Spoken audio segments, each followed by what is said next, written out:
So a few days ago, I had a new idea to deal with fixed buffers. Now, for those of you that don't know what a buffer is just an amount of memory. And the concern here in the C programming language is that you can't use more space than what the actual size of the buffer is. So let's say that you get an array with 10 elements, you can't use 11, right?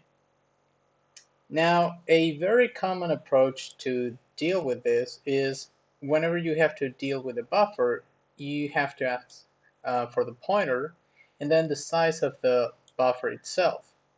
Now, the thing about this is that there is room for error. For instance, take a look at this example where we pass this buffer, but then we say that the size of the buffer is 42, which is incorrect. Now, that's not the only issue. The second issue is that the size or the length of the parameters can grow quite easily, as you can see here, where we get a function that requires a source buffer and a destination buffer, which is, again, something quite common. And now we got 4 parameters, and we may misplace parameters.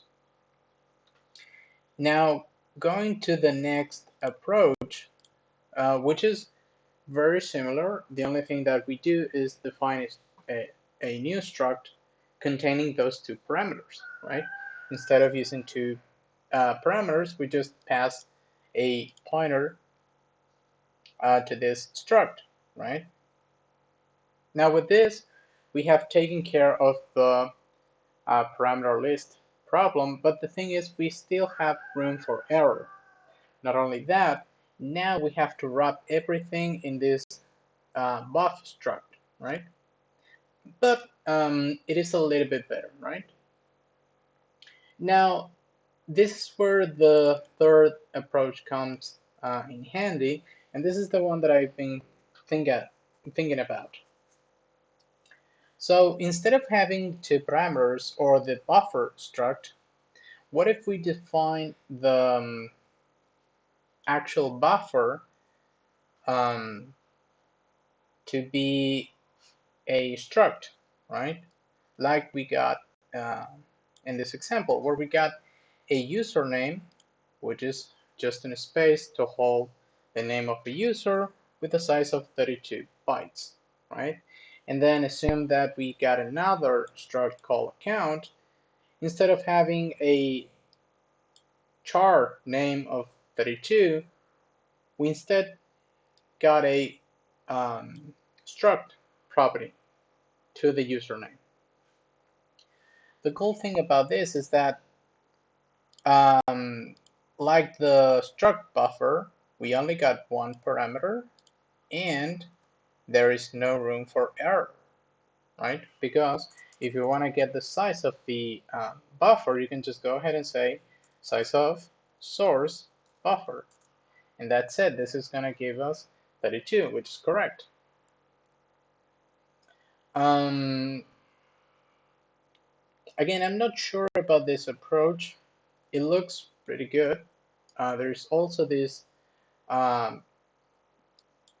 little, I don't know, bullet point where you can copy, say that, I don't know, you have to make a copy of the name of a user. You can just do that. You can copy the information with an equal sign instead of calling memcopy or having to write a loop for that. Just a little thing that, I don't know, comes in handy, I guess. But this is the new approach that I was thinking about. It looks quite good, clean, easy. You don't have to wrap things up. Well, the only thing, maybe you have to write this instead of the actual char or whatever the buffer type is. But yeah, I wanted to hear your thoughts on the matter. Maybe you got a lot more experience than I do in the C programming language, and you can, I don't know, spot out an issue that I'm not seeing and say, I don't know, dude, this is all looking good, but this doesn't really work because of this and that. Um, so yeah, I'm really curious about your thoughts, your comments, and I think I'm gonna start trying this out in my own projects. It's really cool that you don't have to deal with because this is another uh, approach on the buffer stuff.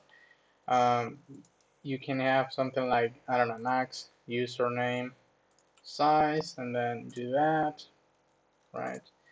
And you get the point, right? Um, name, max username size. But again, you got the issue where you are going to be passing this pointer, and then you have to pass this too, and then make sure that uh, you don't mess anything up, right? Whereas in this case, you're being very specific. You're dealing with this buffer, which is just a 32 size. So yeah, if you have thoughts on this, please let me know. All right, guys, take good care.